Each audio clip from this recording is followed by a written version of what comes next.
nih suasana. Untuk melanjutkan yang dijelaskan oleh Prof. Refli Harun tadi, kebetulan kami yang mengkoordinir saksi dan ahli yang dipanggil atau yang kita ajukan di Polda Metro Jaya. Jadi ada dasar pengajuan saksi dan ahli yang tambahan ini, karena kita dengar sebelumnya ada P19 itu menekankan bahwa kita diperkenankan untuk bawa ahli dan saksi. Kemudian di KUHP baru pasal 39 ya, semua saksi ahli yang kita ajukan itu wajib diperiksa oleh penyidik. Nah, berdasarkan dua dasar tersebut, akhirnya kita ajukan gelombang kedua. Gelombang pertama kemarin seperti rekan-rekan ketahui semua, 7 orang ahli semua, profesor dan 1 doktor, sudah di BAP, di penyidik. Dan ini masuk gelombang kedua, yaitu hari ini ada 2 orang saksi fakta, dan besok itu ada 2 ahli, tanggal 11. Kemudian hari tanggal 12, itu ada 4 ahli, yang luar biasa. Nah, untuk hari ini sudah jelas tadi dijelaskan oleh Profesor Refli Harun, dan yang sebelah kanan dan sebelah kiri, dan besok tuh ada 2 ahli, yang sudah biasa berkecimpung di dalam KIP, Komisi Informasi Publik. Nah, untuk itu kita bawa mereka besok ke sini, dua-duanya ahli. Dan tanggal 12 ada 4 orang ahli lagi. Salah satunya adalah yang kita hormati Komjen Ugroseno.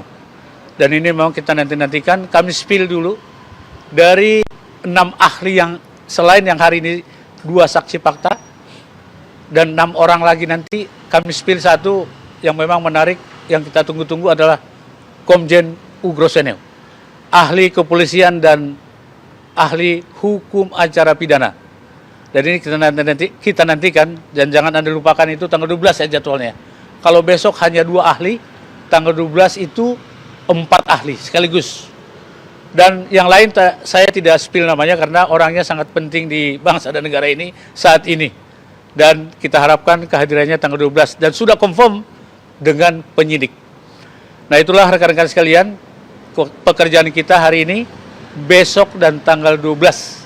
3 hari ini benar-benar kita ajukan yang luar biasa, termasuk hari ini Pak Yulianto dan Pak Edi Mulyadi.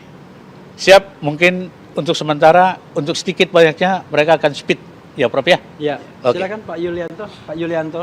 Baik, setelah itu Mas Edi nanti. Terima kasih, selamat pagi para kawan-kawan media dan para pemirsa. Blokir. Baik, blokir ya. Baiklah, saya diminta oleh Pak Roy Suryo melalui Pak Refli Harun untuk menjadi saksi meringankan. Pak Roy, Rismon dan Tifa. Ya, Pak Roy Suryo, Pak Rismon dan Dr. Tifa. Ya.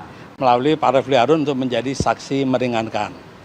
Pada periode 2012-2016, saya adalah Ketua Komisioner Komisi Informasi Provinsi DKI Jakarta.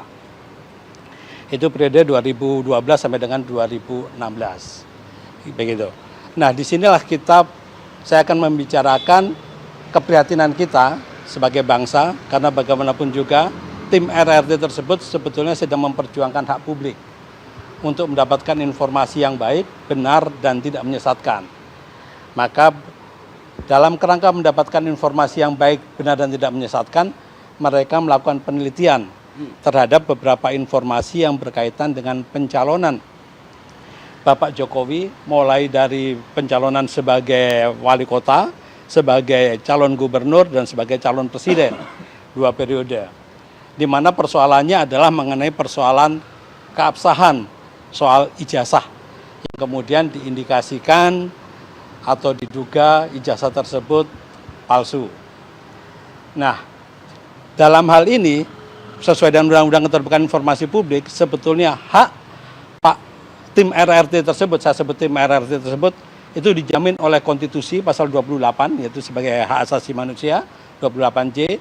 Kemudian juga dia dijamin oleh Undang-Undang Keterbukaan Informasi Publik, yaitu untuk mendapatkan informasi publik yang baik, benar, dan tidak menyesatkan, dan kemudian juga mempunyai hak untuk menyebarluaskan informasi publik tersebut melalui berbagai platform media. Itu adalah hak. Tetapi ironisnya dalam bangsa ini kemudian RRT malah dikriminalisasikan dengan tuduhan yaitu seperti pencemaran nama baik dan fitnah. Nah, itu yang memprihatinkan. Sedangkan Undang-Undang Keterbukaan Informasi Publik menjamin hal tersebut. Nah, itulah yang bisa saya sampaikan nanti di hadapan penyidik berkaitan dengan satu posisi saya, yang keduanya mengenai kedudukan Roy Suryo dan RRT yang dilindungi oleh undang-undang dalam rangka mencari informasi. Roy Suryo, Rismond dan Tifa. Ya, ini tim RRT itu berkaitan dengan kemampuan mereka untuk melakukan penelitian. Nah, itu pun dijamin penelitian bagi pengembangan ilmu pengetahuan maupun pengembangan pribadi itu diperbolehkan oleh Undang-Undang Keterbukaan Informasi Publik.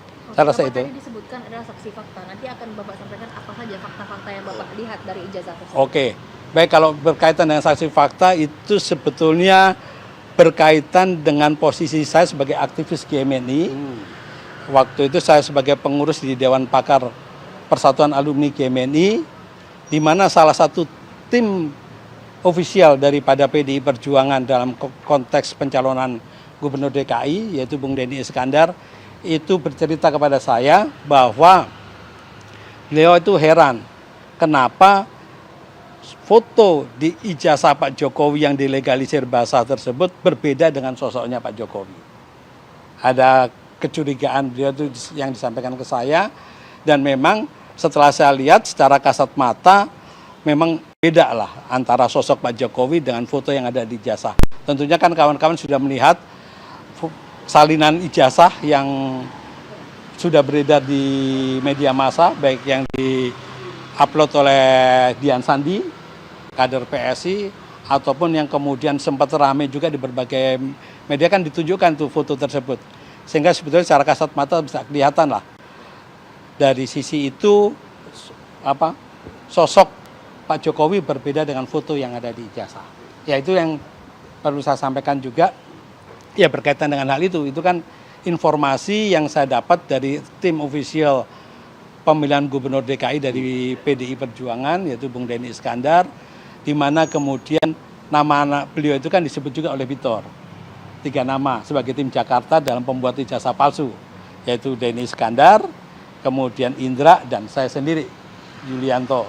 Makanya saya perlu mengklarifikasikan juga, karena dari informasi yang beredar itu seakan-akan saya itu berposisi gitu kan, berposisi sebagai tim sukses, padahal bukan sebagai tim sukses. Tetapi saya hanya sebagai mitra diskusi daripada tim ofisial pencalonan Gubernur DKI oleh PDI Perjuangan. Gitu. Cukup kali, jangan detail terlalu detail. Sekarang Pak Edi. Tenang Pak Edi. Ini nggak masuk ke tengah. Oke.